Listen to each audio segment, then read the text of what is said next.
Finally, we're going to look at Queen Anne style. It's usually asymmetrical, with the front door off to one side. It often features towers. They could be round, square, or polygonal. Multiple wall textures are often used, and it can borrow from any of the prior Victorian styles. And here at the Judson Bennett House, we found a typical Queen Anne. The distinctive features of Queen Anne style almost always include an asymmetrical facade. Others include a dominant front-facing gable, like we see here. Towers could be any shape, and here we see an octagonal turret. The main door was usually off to one side. Differing wall textures, such as patterned wood shingles shaped into varying designs, were often used. Here we have fish scales and two sizes of lap siding. Dentils, columns, spindle and bracket work, painted balustrades, and gingerbread motifs were all common. Really, anything from any of the prior styles. Queen Anne is the last style strongly associated with the Victorian era and would largely stop being constructed after the 1920s. Other styles that emerged after the Queen Anne would maintain their popularity deeper into the 20th century and were not often thought of as Victorian styles.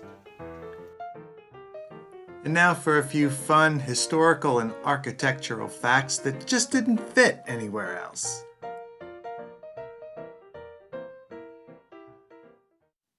Harriet Tubman was a former slave who helped other enslaved people find freedom.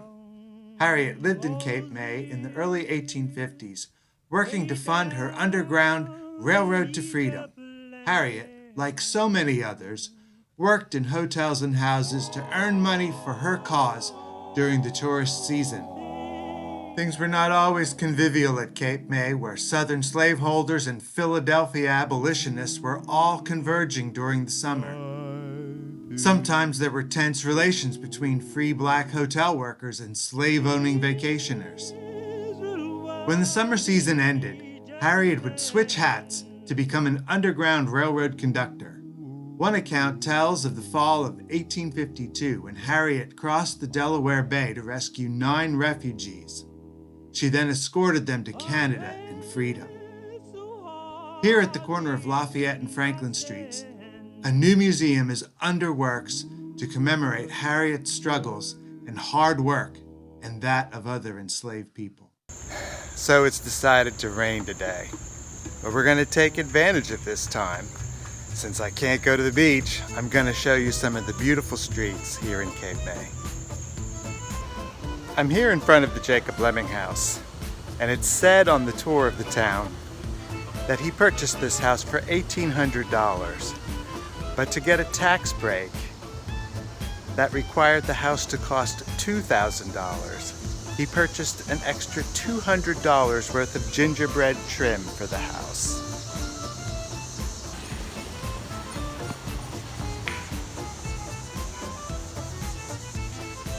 You can even find French houses and gardens.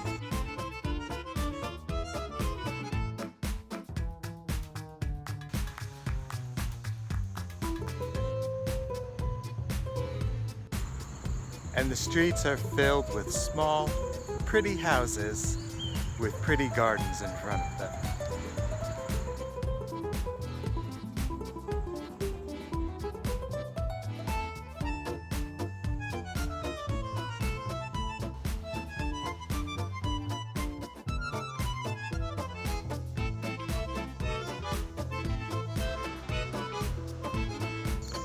When bathrooms arrived here in Cape May, people decided it would be better to add them on to the outside of the house. So many of the bathrooms look like this. There was little concern for the pipes freezing in the walls. because these were only summer cottages. The pipes would be drained every fall.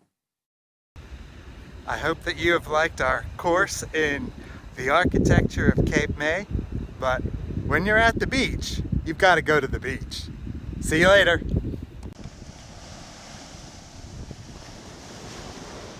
Porches were important living spaces in 19th century America. Big or small, all the houses here in Cape May have them. We'll take a look at a few while I thank the people and groups that helped make this video possible. You hung around to the end. I guess you fell in love with Cape May too. On the way to Cape May, I fell in love with you.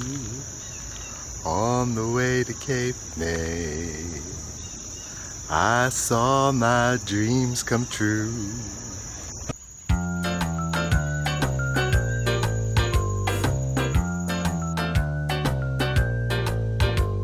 You looked so very pretty when we met in Ocean City, like someone oh so easy to adore. I sang this little ditty on our way through Ocean City, heading south along the Jersey Shore. On the way to Cape May, I fell in love with you. On the way to Cape May, I saw my dreams come true. I was taken by your smile as we drifted by sea. My heart was gone when we reached Avalon. On the way to Cape May, Stone Harbor skies were blue. We were naming the day when Wildwood came in view. If you're gonna be my spouse, we'd better head for that courthouse. On the way to Cape May, on the way to Cape May, everybody, on the way to Cape May, I fell in love with you. On the way to Cape May, I saw my dreams come true. I was taken by your smile as we drifted by sea isle. My heart was gone when we reached Avalon. On the way to Cape May, Stone Harbor skies were blue. We were naming the day when Wildwood came in view.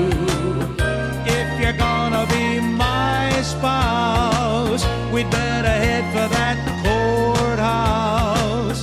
On the way to Cape May, on the way to Cape May. Now sing it till you learn it. On the way to Cape May,